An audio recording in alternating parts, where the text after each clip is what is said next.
Hi, I'm Zach. It is the 22nd of July. It's a Monday, and this past week has been quite uneventful, which is great because I needed an uneventful week.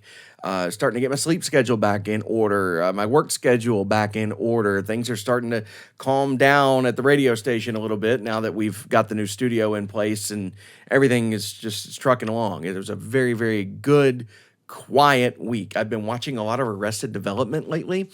Uh, I just have kind of gotten back into that on Netflix and have been watching through that. So coming home at night and watching that, playing the EA college football game, which I got over the weekend. So I've been doing a lot of that. And it's been a nice week of getting things pretty much back to normal. So, yeah, that's great. Weight loss is going great. I lost another 3 pounds on the semaglutide.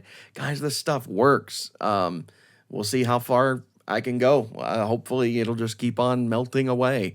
But I feel great. No side effects from that. Things are going really, really well with that. The one weird thing that happened this week. So I told you yesterday that, or not yesterday, but last week on the last vlog, I told you that I was in an improv show.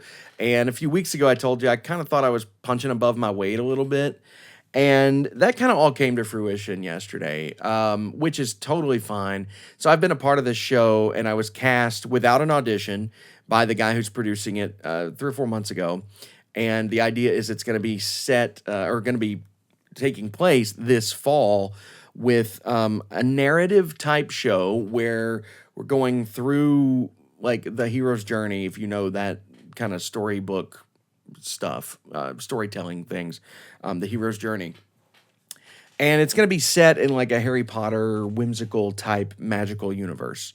And when he came and approached me I guess it was in April, and said, "Hey, I want you to be in this show," and didn't tell me what the show was about.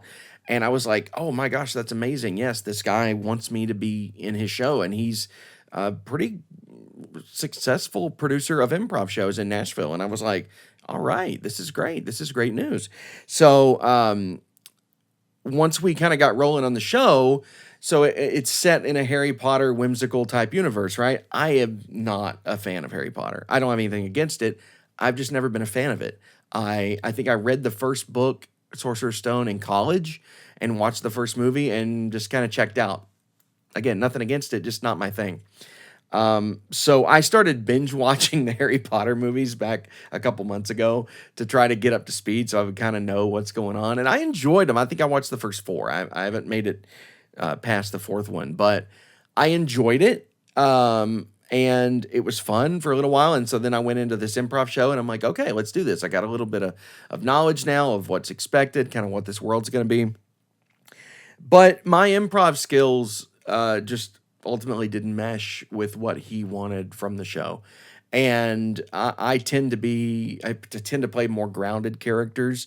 And I was talking about Arrested Development. I've been told by people that I'm kind of like the Jason Bateman, the Michael Bluth of our improv troupe, because I tend to play the grounded characters that the crazy characters get to play off of. And I really enjoy that. And that's kind of where I've made my mark in the improv community in Nashville. Well, this show set in a whimsical world doesn't really call for that.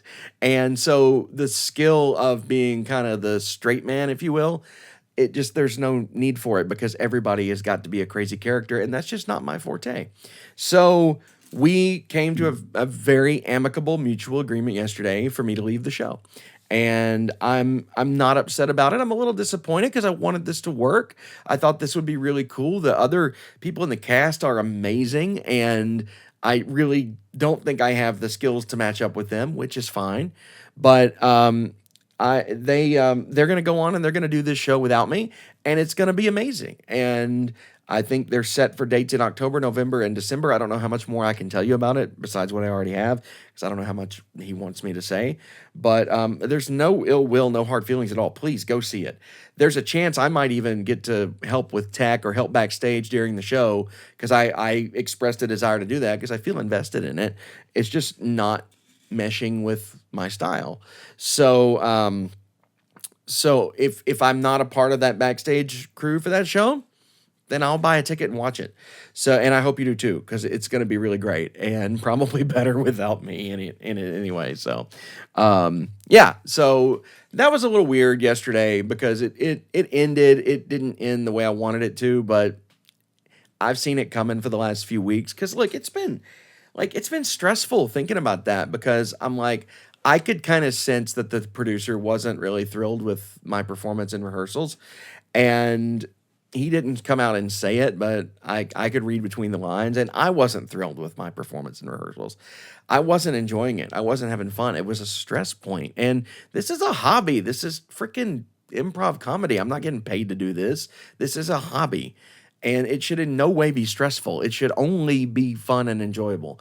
And it wasn't. So it was time to cut bait and quit. And he agreed, and I think he was going to fire me anyway. It's fine. We both realized it wasn't working, and we're both happy with the decision. So that is a lesson that I learned at my old job that I was fired from 3 years ago. I knew that was a bad situation, and I kept trying to make it work and kept trying to make it work. And square pegs don't fit into round holes, and I wasn't right for them anymore. And it got to a point where things got really nasty and they fired me. And I haven't spoken to many of those people who I used to consider friends in 3 years and don't want to because it ended so poorly.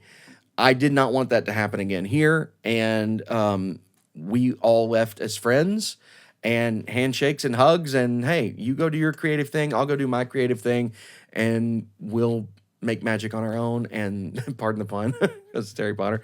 But yeah, so I'm a little disappointed that it's not going to work out in the end.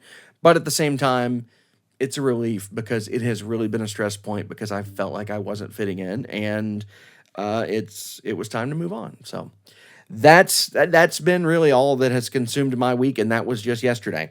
And so so yeah, and I'm running for president. If you want to nominate me as your Democratic nominee, I will accept that.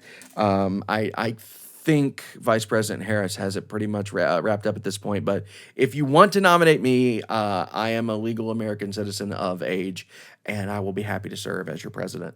But I don't think that's going to happen either. Y'all have a great week. See you back here next Monday.